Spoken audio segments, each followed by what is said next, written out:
Didn't find out because of some dramatic confession. It wasn't a smoking gun text message or a panicked call. It was smaller than that. It was a receipt tucked under a paperweight on our kitchen counter, the ink already soft around the edges. The logo of a downtown steakhouse smiled up at me. All swagger and polish, and scrawled beneath a tip line was his easy, lazy signature. Ethan's name, a familiar, expensive taste. The apartment was quiet. Our dog-eared plant sat in the window like a stubborn little soldier, leaves tilted toward the light. The radiator coughed like it always did. Somewhere downstairs, someone was frying garlic, the smell drifting up, and my stomach flipped for no good reason. On the back of the receipt in a hurried hand that wasn't Ethan's, someone had written, "Next time, ring me first, kid." There was a doodle of a cigar. I didn't have to guess whose handwriting that was. He called himself Family. Everyone else called him Ray. People always told me I had good instincts. I was a floor nurse. I picked up shifts because the nights kept my mind busy and the money was steady, a heartbeat I could rely on. I could tell when someone was 2 steps from a panic attack or when the pain was a cover for something they didn't know how to name yet. But in my own kitchen, with the sun a hot square on the linoleum, I let myself talk over my gut. Ethan liked to celebrate when things were going our way. Maybe they were, somewhere. Maybe this was just a long lunch. Maybe he'd call me and spin a story and I'd believe it because I wanted to. Before Ethan, my life had the clean lines of a checklist: work, sleep, save. The savings didn't come easy. I drove a car that whined like a small animal every time it hit a pothole. I made soup from whatever was left in the fridge, stretched rice into miracles, patched holes in my scrubs with tiny, careful stitches. I turned down beach trips and girls' nights and new boots that made my feet look like they belonged to someone with a social life. I liked the feeling of watching the number in my account grow, not for its own sake, but because of what it meant. It meant a little safety. It meant maybe a place with a porch someday, where the evening light could settle on a wooden rail, and I could breathe without counting backward from 10. When Ethan came along, he glowed like summer. He could make friends with anyone. Baristas, Uber drivers, the guy who sold pretzels outside the stadium. He had big plans all the time. He'd drag a stool into the kitchen while I chopped onions and paint these gleaming pictures with words. A food truck, but upscale. A podcast about local music that would get advertisers knocking. A little shop near the lake selling vintage vinyl and cold brew with a neon sign Ray could design because, of course, Ray knew a guy. Ray was a presence long before I met him. In Ethan's stories, his godfather was everything that made the world tilt in your favor. He'd come from nothing, or so Ethan said. He knew the kind of men who could open doors closed to the rest of us. He'd taken one look at Ethan when he was still in grade school and said, "That one's mine," like he was calling dibs on a star. When we finally met, Ray hugged me like we were old friends and smelled like cologne and pepper and a kind of whiskey that burned behind your eyes. He was charming in that way that made you check your wallet instinctively. He told stories that were all punchline and triumph. He kissed my cheek and called me nurse, like it was a nickname instead of my job. "You're good for him," he said. "Ethan needs someone who doesn't flinch at hard work." I smiled because what else do you do? There are moments that sit in your body like seeds. You don't notice them until later, when something finally grows. We got engaged on a day that managed to be cloudy and bright at the same time. He didn't have a ring yet, and I didn't mind. We were a team. We opened a joint account because it seemed practical. "We're building a future," he said, palms on my cheeks, eyes big and kind. "What's mine is yours." I put my nest egg in that account. I moved it between shifts, thumb against a screen, the whole world of my careful savings shaking free and landing somewhere with both our names on it. I told myself it was trust, and maybe it was. Maybe it was also a hope so loud it drowned out everything else. Once that money was in there, little things started to change in ways that, at first, I didn't let myself see. Ethan was always in between paydays. He'd forget his wallet and slide the check my way with a grin. He started to sigh when I packed my little boxes of rice and beans for lunch. "Baby," he'd say, "we're not poor. Treat yourself." He said it like a joke. He said it like a kindness. I'd level a look at him and he'd kiss my forehead and run fingers over my hair. But when the card reader flashed green, it was my heart that stuttered. Ray saw a lot of us then. He liked to call late and invite Ethan along to places with velvet ropes and low lighting. He'd keep me in the conversation just enough to look good. He was older, with a set of teeth too white, and he laughed like the ceiling belonged to him. When he talked about money, it wasn't a conversation, it was a sermon. "Don't be afraid to make moves," he'd say. "You sit on money, it goes numb. You have to wake it up." "I like my money to be boring," I'd say. "I like to know where it sleeps." They'd chuckle at that, men who find a woman cautious and mistake it for small. It wasn't obvious at first. A fee here or there I didn't recognize. A transfer with a vague little label. When I asked, Ethan's answers were always syrupy and quick. Ray needed a short-term loan. "It's a deposit, it's confusing. The app is strange." "Trust me." He said it the way someone holds your eyes in the dark and says, it's me. And it sounds enough like a promise that you lean in. I wanted to be the kind of partner who believes the best. And there were so many days when Ethan was exactly that person I said yes to. He'd show up at the hospital with coffee when he knew I had a long stretch ahead. He'd send dumb videos of dogs doing the jitterbug to make me laugh in a supply closet at 3 in the morning. He could be gentle and easy and good. But my stomach didn't stop twisting. I knew what it meant when the body threw a fit for no reason. There was always a reason, even when it was quiet. The day the truth started walking toward me didn't feel like a big day. The sky over Cleveland was flat as a sheet. I had a morning off and was finally going to attack the mountain of laundry that had climbed into a hill in our bedroom. Ethan was in a meeting. The dog downstairs barked at leaves. I made eggs and burned the toast and laughed at myself. Then I tidied the counter and found that receipt.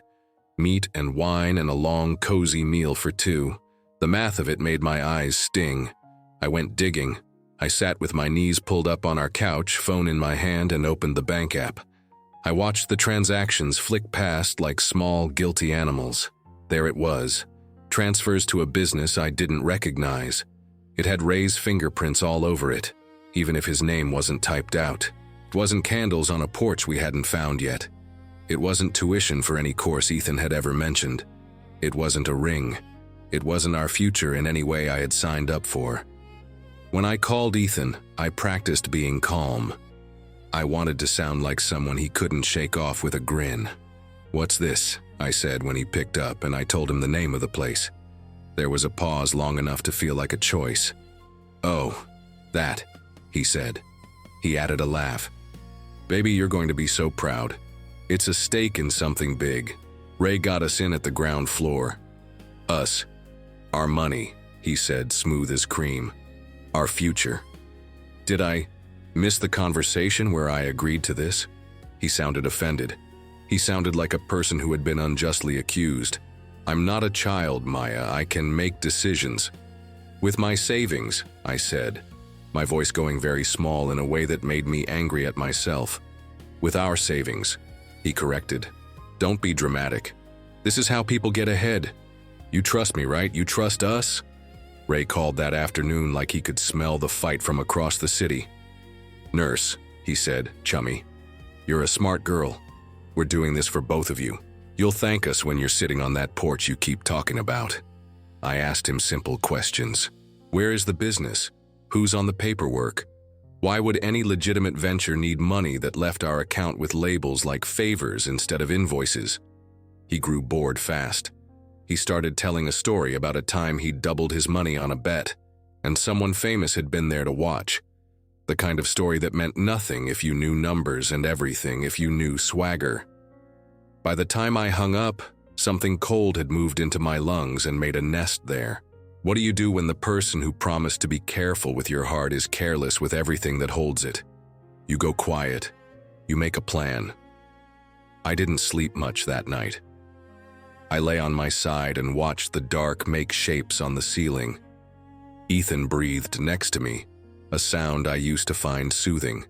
He turned toward me in his sleep, draped an arm over my waist, and murmured something like, "Sorry," the way a person dreaming will apologize to a version of you that exists only in their head. I stared at the window and listened to the radiator clank like a tiny factory working very hard in the walls. In the morning, I got dressed for the bank like I was going to church. I wore a sweater that made me feel solid and my scuffed boots. I took a bus because I wanted the space to think. There's a quiet you find in the row of an almost empty bus that a car doesn't have. A mother sang softly to a toddler, and a man in a suit dozed with his mouth open. And I held my purse in both hands like a talisman and tried to remember the exact minute my soft trust hardened into something else. A banker sat with me in a little glass box. She had nails painted the color of watermelon candy and eyes that said she'd seen this before. I told her what I could without crying. She listened. She asked the questions that needed asking. She explained things I already understood and things I didn't. When I left, the account we shared couldn't bleed without me knowing. The feature had a formal name that didn't match how it felt in my body. On the bus ride home, cold light made every building look honest. I called my friend Jules and told her everything between stops. She didn't say, "I told you so," even though she could have. She said, "You're not crazy, and I'm so mad I could spit, and I'll bring wine, but I know you'll just make tea." My throat went tight when she said, "I'm proud of you," in a voice like a hand on my back. The next days stretched and slid. Ethan was out late more often. He came home smelling like smoke and sweetness. He talked fast and slept hard. He brought me a bouquet of lilies that made my nose itch and said, "We're in the home stretch," like there was a race and I had somehow entered it without noticing. When I asked him where the paperwork was, he kissed my forehead and said, "You always want a receipt for love, Maya." Sometimes the worst thing isn't the punch. It's the steady tap that goes on so long you stop noticing the bruise. Ray invited him to a dinner with potential partners at that same glossy steakhouse. "Big night," Ethan said, thumbs flying across his phone. "Game changer." He waved his hands in the air, drawing diagrams that weren't real. "This is it." I nodded. I wished him luck. I made spaghetti and ate it standing up. Then I changed into jeans and a jacket and walked the long way downtown, the cold making my breath look like smoke. The steakhouse glowed like a promise. Men in suits stood in little groups and laughed in ways that told the room who mattered. I didn't go inside. I stood across the street under a tree with bare branches and watched through the window because I wanted the scene to be real in my eyes and not just in my imagination. Ethan wore a shirt I had ironed and didn't spill on himself. Ray's hand moved when he talked like he was pulling puppet strings. The hostess floated past my reflection with a clipboard. A couple stepped out to smoke and fight in harsh whispers. I had never felt so small. Would have felt good to march in with fire in my mouth and make a scene. It would have been satisfying for a minute, but I didn't want to make a mess. I wanted to make something right. I called the bank's number. I gave the code I'd written down in neat letters and stuck under our sugar jar. I asked the person on the other end to do the thing we had discussed. I said thank you before they finished reading their script because I suddenly wanted very much to be done with anything that sounded like a process instead of a decision. And then I waited. Sometimes you have to let time do the work you can't. The world doesn't stop for your plans. Buses hiss, people hurry. Somewhere a teenage girl cried into a phone and said, "He swore." And I looked away because some things are too familiar. A delivery guy laughed at something on the sidewalk. A couple walked a dog that wore a sweater second only to the dog in dignity. Inside, men lifted their glasses and clinked them and nodded until their necks must have ached. The waiter made plates appear like magic. I remember thinking that the light made the whole place look like honey, and how something sweet can suffocate you if you aren't careful. Later, minutes or an hour, time was loose. The waiter leaned in to murmur something to Ethan. My chest went quiet. Ethan blinked, frowned, and handed over a card with a flourish I knew too well. The waiter smiled in that professional way you can feel even from across a street. He ran the card again. He used my savings with his godfather. I froze the account. Card declined. It was devastating and funny at the same time because there is a comedy to karma when it lands with a neat little bow. I watched the back and forth, the way confusion turns to irritation. The way a face you love can look unfamiliar in a kind of arrogance you've tried not to name. Ray leaned in, said something, pushed a card of his own into the space, puffed a laugh like no problem in the world could touch him. The same quiet shake of the waiter's head. A manager appeared like a human apology with a tie. I crossed the street then. My heart pounded and my hands were steady. Inside, the room smelled like steak and butter and men who had plans for other people's money. The hostess smiled at me and I smiled back, and for once I didn't feel the need to beg for space I had already earned. Ethan saw me almost at once. His face did a small, terrible thing like it wanted to be proud and ashamed and angry in the same second. "Maya," he said, like my name might save him. "Hi," I said. "How's your credit limit?" Ray stood with that old practiced grace. He tried for charm, the way a magician will show you a coin and hope you forget to ask where it came from. "Nurse," he said, "come to toast the future?" I took a breath that tasted like seared meat and something metallic. I took a little stack of papers from my bag. They were simple things, notes I'd taken, dates, a neat, boring log of the good money I'd set aside, and where it had gone without me. I didn't drop them on the table like in a movie. I handed them to Ethan the way you hand someone their coat when it's time to go. "We didn't talk about this," I said. "You didn't ask me. You took my yes for granted when you never earned it." He opened his mouth and closed it again. I turned to the men around him, the suits, the partners who had been leaning in, eyes bright at the promise of a deal. "You should know," I said, keeping my voice as even as the nurse inside me could make it, "that the money on that card was supposed to be ours. It was a down payment for a home. It was nights I spent awake to pay off every little thing. It was meals I stretched and calls I took and a life I planned for us. He moved it into something without my consent. And that something?" I looked at Ray. "It doesn't have paperwork. It has stories." Ray barked a laugh. "She doesn't understand business." "I understand consent," I said. "I understand that the only person who gets to decide what my sacrifices buy is me." It's something to watch a room shift. The men who had leaned in leaned back. The waiter, the manager, the hostess all watched us with the acute attention of people who know they are somewhere a story is being drawn, and they might be asked to remember it later. Ethan tried for my hand. He touched the air near my fingers and made his voice small. "Babe, don't do this here. You're embarrassing yourself. The thing about humiliation is that it wears very specific shoes going in, and very different ones coming out." I smiled then, and the smile felt like something I recognized. "No," I said. "I'm not." I turned to the manager. "Please split anything that's already been served evenly among them. Send the check to this gentleman with the white teeth. He enjoys big gestures." I glanced at Ray. He was already moving his eyes like a man looking for an exit disguised as grace. I put my phone on the table as a small silent threat and a small solid friend. "If you want to keep talking," I said to the men around the table, "we can talk about a police report. Or we can talk about how far a story travels in this city when a woman with a tidy voice and a stack of facts tells it to people who care about their reputations."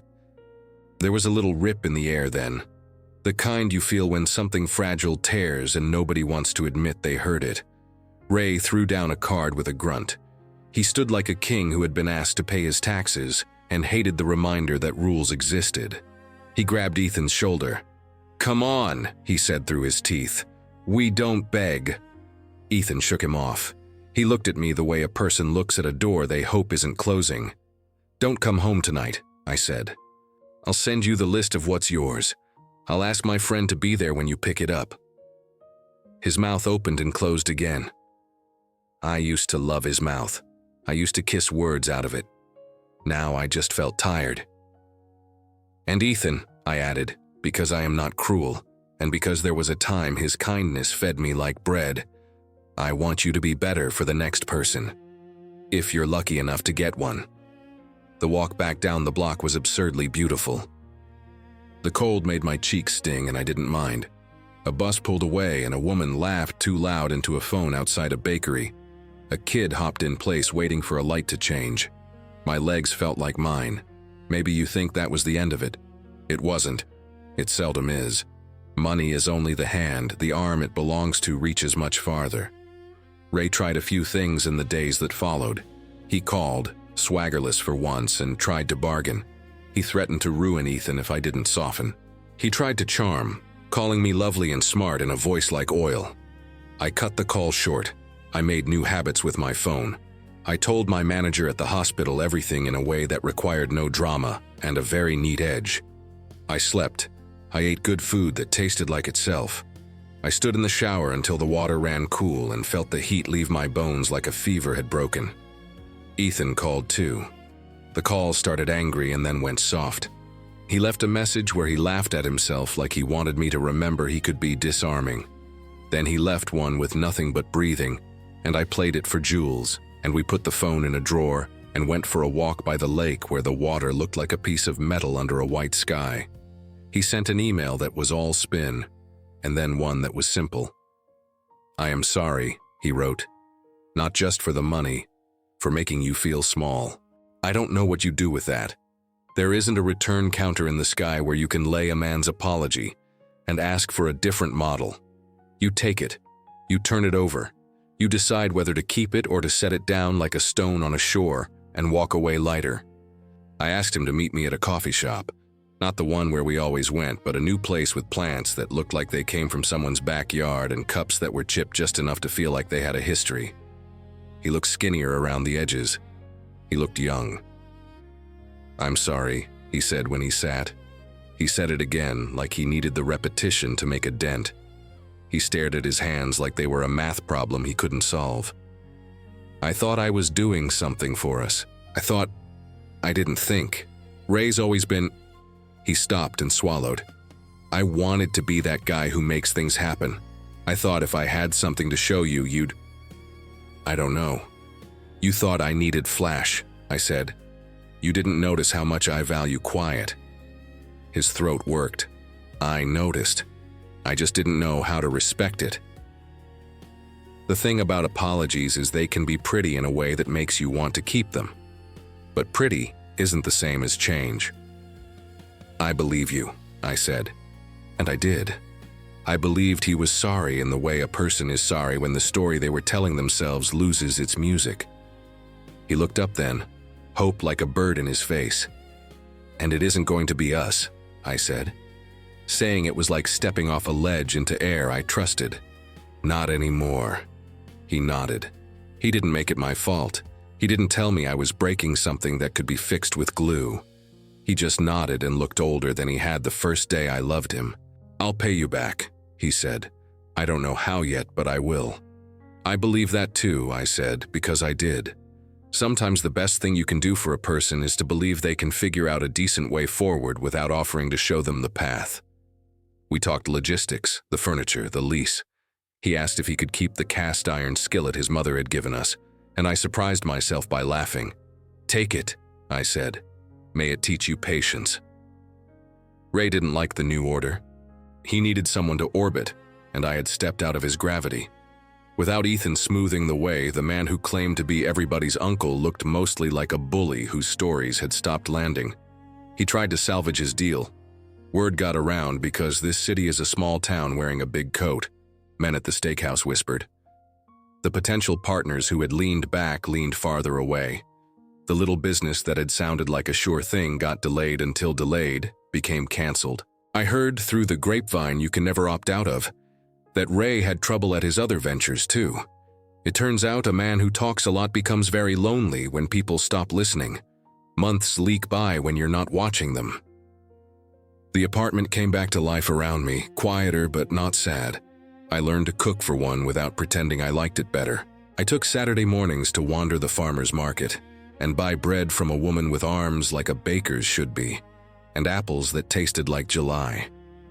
I took a weekend class in pastry at a little place in Tremont, where the teacher had crow's feet and a way of swearing that made you feel like family.